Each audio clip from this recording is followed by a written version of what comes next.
Varicose veins కి సరైన చికిత్స కోసం సంప్రదించండి ఎవిస్ హాస్పిటల్. నమస్తే రమ్మగారు. నమస్తే జయ. మంచి సరదా కథ ఒకటి చెప్పుకుందామండి. ఓ పల్లెటూరులో అంటే అది జపాన్ దేశపు కథ ఏదో అనుకుంటా. ఇది జపాన్లో ఒక పల్లెటూరులో చాలామంది రకరకాల పాఠక జనం ఉండేవాళ్ళు. వాళ్ళలో ఓ ఇద్దరు అబ్బాయిలు. వీళ్ళకి ఏంటంటే గవదల మీద ఇక్కడ ఒక కణితి లాంటిది, ఒక కాయల్లాగా ఉండేవట. వాటికి ఏం వైద్యం లేదు, ఏదో కాయ కాసింది. ఇప్పుడు పులిపిడికాయలు వస్తాయి చూడు, పెద్ద పులిపిడికాయలా కణితి, ఒక కణితిలాగా. అయితే ఒకడికి కుడి చెంప మీద, ఇంకోటికి ఎడం చెంప మీద ఉన్నాయి. వాటికేం నొప్పి లేదు, ఏం లేదు, ఊరికే కాయల్లాగా ఉంటాయి. చూడ్డానికి కొంచెం వెటకారంగా ఉంటాయి, కానీ క్రమంగా చూస్తూ ఉండగా అలవాటైపోతుంది. వాళ్ళిద్దరిని ఒకడిని కుడి చెంప, రెండో వాడిని ఎడం చెంప అని పిలిచేవాళ్ళు. కుడి చెంపకుడు, ఎడం చెంపకుడు. ఈ కుడి చెంప మంచివాడు, సజ్జనుడు, సత్ప్రవర్తన కలిగిన వాడు. వాడు ఎవరి జోలికి వెళ్ళేవాడు కాదు, ఎవరి మీద అసూయ లేదు, ఏమీ లేదు. ఈ కణితికి వైద్యం చేసుకోవాలని చాలా కోరికగా ఉండేది, కానీ అదేమీ కుదరలే. వాడు ఇతరులకు సహాయం చేసేవాడు, మాట మంచితనంగా ఉండేవాడు. మెల్లిగా పెళ్లి చేసుకుని సంసారం చేసుకుంటున్నాడు. ఈ ఎడమ చెంపకి పెళ్లి కాల. వాడికి ఒక రకమైన అసూయ, జనాలను చూసి ఏదో అయిష్టం, ఓర్వలేనితనం కొంతమందికి ఉంటుందిగా. కుడి చెంప మీద తప్ప మిగిలిన గ్రామస్తులందరి మీద అయిష్టమే. అప్పుడప్పుడు కుడి చెంప మీద కూడా వచ్చేది, కానీ వాడికి ఏదైనా సహాయం కావాలంటే ఈ కుడి చెంపే చేసేవాడు. వాళ్ళ ఇంట్లో వీళ్ళిద్దరూ భార్యాభర్త ఉండేవాళ్ళు. వీళ్ళింట్లో వాడు చీపురు కావాలి, చాట కావాలి, పెనం కావాలి, గోధుమ పిండి కావాలి, అప్పడాల కర్ర కావాలి, అలాంటివన్నిటికీ కుడి చెంప వాళ్ళ ఇంటికే వచ్చేవాడు. వాళ్ళు అతను అడిగింది లేదనకుండా తీసిచ్చేవాళ్ళు. తీసిస్తే కానీ ఓర్చుకోలేని తనం కదా, ఏముంది వస్తువు అయితే మీరు ఇస్తారు, నేనే చేసుకోవాలిగా, ఒంటరి వాడిని అన్ని దెప్పినట్టుగా మాట్లాడేవాడు. కానీ పట్టించుకునేవాళ్ళు కాదు వాళ్ళు. పాప పోనీలే అని ఊరుకునేవాడు. పెళ్లి కూడా కాలేదులే వాడికి, ఒంటరివాడు, వాడికి అలాగే ఉంటుంది ఇతరులను చూస్తే అని ఊరుకునేవాడు. అయితే ఒకనాడు ఏమైంది, కుడి చెంప మామూలుగా ఇతను ఏం చేస్తాడు, కట్టెలు కొట్టుకొచ్చుకుంటాడు. ఒక గొడ్డలి, తాడు, ఒక సంచి అవి పుచ్చుకుని వెళ్ళాడు. అడవిలోకి వెళ్ళాడు, బోల్డని కట్టెలు కొట్టుకున్నాడు, తాడు పెట్టి కట్టేశాడు. మరి అక్కడి నుంచి ఓ సంచి తొడిగి దానికి భుజాన్ని వేసుకుని బయలుదేరేసరికల్లా పెద్ద వాన వచ్చింది. కట్టెలు తడిసిపోతాయి.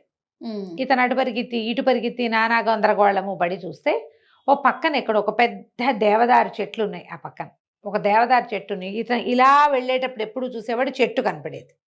ఈ వానకి ఇబ్బంది పడి అవతల నుంచి వెళ్ళేసరికల్లా ఆ దేవదారు చెట్టుకి పెద్ద తొర్ర ఉంది.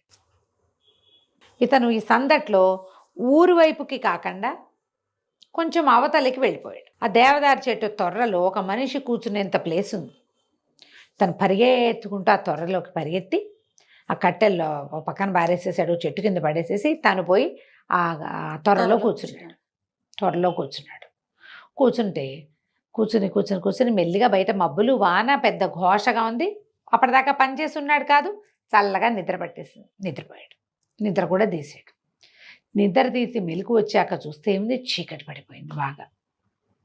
ఇంటికి వెళ్ళాలి, ఎట్టా వెళ్ళాలో తెలియలే. ఆ కట్టెల మోపు ఏ పక్కకి పడిపోయిందో అర్థం కాలేదు. పిడుగులు పడుతున్నాయని పరిగెత్తాడు చెట్టు కిందకి. భయంతో పరిగెత్తాడు కదా. సరే ఏమైంది, అతను ఎట్లా కొట్లా మరి చీకట్లో ఏదో రకంగా వెళ్ళాలని బయటికి బయలుదేరి చూస్తూ ఉండేసరికల్లా అతనికి ఏం కనపడింది, దూరంగా దివిటీలు కనపడుతుంది. ఏమనుకున్నాడు, తను చీకటి పడినా రాపోయేసరికి తన ఊరు వాళ్ళే దివిటీలు పుచ్చుకుని వస్తున్నారని భావించి ఉండండి అక్కడే ఉండండి, నేనే వస్తున్నానని కేకలు పెట్టాడు. అవి ఆగడల్లా ఇటువైపు ఇటాగే వస్తున్నాయి, మొత్తం గుంపంతా. ఏమిట్రా అని దగ్గరికి వెళ్ళి చూస్తే ఆ దివిటీల్లో ఒక దివిటి ఇట్ట కిందకు వచ్చినప్పుడు ఇతనికి కనపడింది వాళ్ళెవ్వరూ తన ఊరి వాళ్ళు కాదు. మనుషులేనా? మనుషులు కూడా కాదు వాళ్ళు. ఒక కళ్ళకి గొర్రె కాళ్ళు, గాడిద మొహము, విచిత్రంగా ఉన్నారు. ఒకడికి గాడిద కాళ్ళు, మనిషి మొహము, తలా ఒక మొహము, తలా ఒక కాళ్ళు, తలా ఒక షేపు, దివిటీలు పుచ్చుకుని మొత్తం గుంపంతా వచ్చేస్తుంది. అడలిపోయాడేమో, ఇవేవో పిశాచాలు కనపడితే విరుచుకు తినేస్తాయేమో, ఏం చేస్తాయి, మళ్ళీ వెనక్కి పరిగెత్తాడు. బాగా వచ్చాడు ముందుకి. పాపం పరిగెత్తి ఏం చేశాడు, ఆ దేవదారు చెట్టు తొర్ర ఉంది చూడు, అందులో దాక్కున్నాడు. లోపలికి వచ్చి దాక్కునేసరికల్లా ఈ మొత్తం ఈ సమూహం అంతా దగ్గరకు వచ్చేసరికల్లా కట్టెలు వెలిగించండి చల్లగా ఉంది, పోయి వెలిగించండి అని అందరు కేకలు పెడుతున్నారు. సరే అవి ఇవి వానలో పుల్లలు ఎట్టా ఉంటాయి, అక్కడి నుంచి కట్టెల మోపు ఉంది, పొడి కట్టెల మోపు కనపడుతోంది అని కొన్ని కేకలు వినిపించినాయి.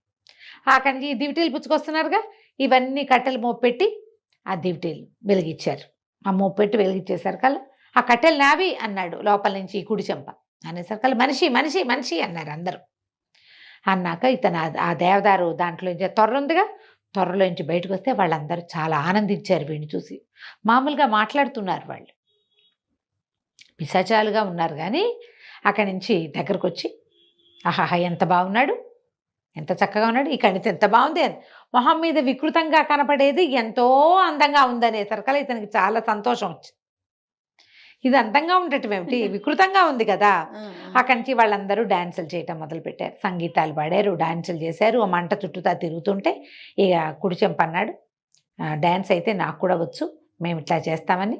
కట్టెలు కొడుతున్నట్టుగా ఒకటి పాటలు పాడుతూ కట్టెలు కొట్టడం, తర్వాత వాటిని మూట కట్టడం, ఇట్లా నాజుగ్గా చిన్న నాట్యంలాగా చేస్తూ చూపించారు. వాళ్ళందరూ చాలా సంతోషించారు. ఎంత బాగుంది, నువ్వు ఎంత బాగా చేసావు, మాకు కూడా నేర్పించు అన్నారు. ఇంతలో తెల్లవారబోతోంది అని అందరు అరిచారు. ఆ డ్యాన్స్ చూసి సంతోషించినాయి, కానీ తెల్లారబోతుంటే రేపు మళ్ళీ వస్తానని చెప్పాడు ఇతను. నేను నేర్పిస్తానులే, రేపు వస్తానంటే నిన్ను మేము ఎలా నమ్ముతాం, రేపు నువ్వు రాపోతే అన్నారు. నువ్వు వస్తానని మీ వస్తువు ఏదైనా ఒకటి కుదువు పెట్టేళ్ళు మా దగ్గర అని అడిగితే వీడు రంపము తాడు తీసుకుందాం అన్నారు. అనేసరికల్లా వాళ్ళల్లో ఒకడన్నాడు, మనిషి మొహం ఉంది ఒకడికి, జంతు ఆకారం అంటే మనిషి మొహం. వాడన్నాడు, ఈ వస్తువుల కోసం వీడెందుకు వస్తాడు, ఈ వస్తువులు వాళ్ళు చేసుకుంటారు వాళ్ళు, అందుకని ఇవి లేకపోయినా పర్వాలేదు, ఈ చెంప మీద కణితుందిగా, అందమైన కణితి, ఇది తీసేసుకుందాం అని చెప్పేసి ఆ కణితి మీద చేయబెట్టి చిటుకు అని తీసేసింది. అది ఊడెళ్ళిపోయింది వాడి చేతిలోకి. రేపు నువ్వు వచ్చి నీ కణితిని నువ్వు తీసుకెళ్ళు, రేపు వచ్చి మాకు డ్యాన్స్ నేర్పించి కణితిని తీసుకెళ్ళు అని డ్యాన్సులు చేసుకుంటూ పోయారు. ఇతను సరే ఇంకా కట్టెలు ఇవేం లేవు, రంపము తందే గోడలి ఆ తాడు చేత్తో పుచ్చుకొని ఇంటికి వెళ్ళిపోతే అందరూ వీడి నుండి అతను ముట్టుకుని చూసుకున్నాడు. 2 చెంపలు నున్నగా ఉన్నాయి. ఇంతలావు ఇట్లా చేతికి చెంప మీద గడ్డగా తగిలేది పోయింది, నునుపు వచ్చేసింది, అది ఊడిపోయింది, పీకేసేయి అవి సింపుల్గా పుణికిన ఎంత ఇట్లా చిన్న వస్తువు తీసినట్టు తీసేసేయి. ఊళ్ళో వాళ్ళంతా ఆశ్చర్యపోయారు. ఎడం చెప్పొచ్చి ఇంకా నిర్కాంతపోయాడు. ఊరిని నీకు ఎలా పోయింది కుడి చెంప ఇది అన్నాడు. అనేసరికల్లా కుడి చెంపకి అబద్ధాలు చెప్పే అలవాట్లేదు, జరిగినట్టుగా చెప్పేసరికల్లా వాడు ఎంతో సంతోషించి ఎడం చెప్ప, అయితే ఇవాళ నువ్వు వెళ్ళబోక, నేను వెళ్తా, మరి నేను కూడా పోగొట్టుకుంటాను నా కణితిని, ఎన్నేళ్ళ నుంచి చిన్నప్పటి నుంచి మొహం మీద ఇది మూసుకుంటూ తిరుగుతున్నాము, ప్లీజ్ అని. అనేసరికల్లా కుడి చెంప అన్నాడు, అయ్యో వస్తానని చెప్పి రాకపోతే వాళ్ళు ఏమనుకుంటారో రా, సరే ఇంకో రోజు వస్తానని చెప్పు వాళ్ళకి, ఇవాళ నేను వచ్చాను, రేపు కుడిచెంప వస్తాడని చెప్పు, నేనే చెప్పానని చెప్పన్నాడు. సరే ఇతను ఏం చేశాడు, ఏడని చెప్ప మర్నాడు ఎక్కడైతే ఇది ఉందో ఇక దేవదారు చెట్టు, అక్కడికి వెళ్ళి కొన్ని కట్టెలు కొట్టి ఆ కట్టెలో తాడు పెట్టి అక్కడ వాళ్ళు వెలిగించుకోవటానికి ఆ దేవదారు చెట్టు తొర్రలో కూర్చున్నాడు. రాత్రి 11 అయ్యేసరికి 10 అయ్యేసరికల్లా ఓహోం అనుకుంటూ ఇలా రకరకాల ముఖాలు, రకరకాల కాళ్ళు చేతులు కలిగినటువంటి పిశాచాల గుంపు వచ్చేసరికల్లా వాళ్ళు వచ్చి ఈ కట్టెలు తీసి వెలిగించేసరికల్లా ఈ అబ్బాయి ఏడని చెప్పది లేచి పెట్టుకొచ్చాడు. వచ్చాడు కానీ వచ్చింది కుడి చెంప కాదు అని అందరూ గట్టిగా అరిచేసరికల్లా ఇతను అన్నాడు, కాదు నేను ఎడం చెంపని, కుడి చెంప రేపు వస్తానని చెప్పాడు, మరి మీకు డ్యాన్స్ నేర్పిస్తానన్నట్టు అనేసరికి వాళ్ళు ఏమన్నారు, మాకు డ్యాన్స్ నేర్పిస్తానన్నాడు కుడి చెంప, రంపన్ డ్యాన్స్ చెప్తానన్నాడు. అంటే నేను చెప్తానని ఎడం చెంప కూడా డ్యాన్స్ చేసి చూపించాడు. ముందు రోజు రాత్రి కుడి చెంప ఒక డ్యాన్స్ చేశాడు, రంపంతో కోస్తున్నట్టు, గొడ్డలతో కొడుతున్నట్టు, తర్వాత దాన్ని మూడేస్తున్నట్టు, ఇట్లా చక్కగా వాడు సున్నితంగా చేస్తాడు డ్యాన్స్. వీడికి సున్నితం రాదు, ఆ డ్యాన్స్ వచ్చు.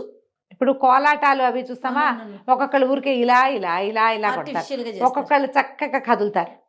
డాన్సుల్లో కూడా చేయాలి, ఒకళ్ళకి గ్రేస్ ఉంటుంది. ఏ గ్రేసు లేని ఎడం చెంప డ్యాన్స్ చూసేసరికల్లా వాళ్ళ కొళ్ళు మండిపోయింది.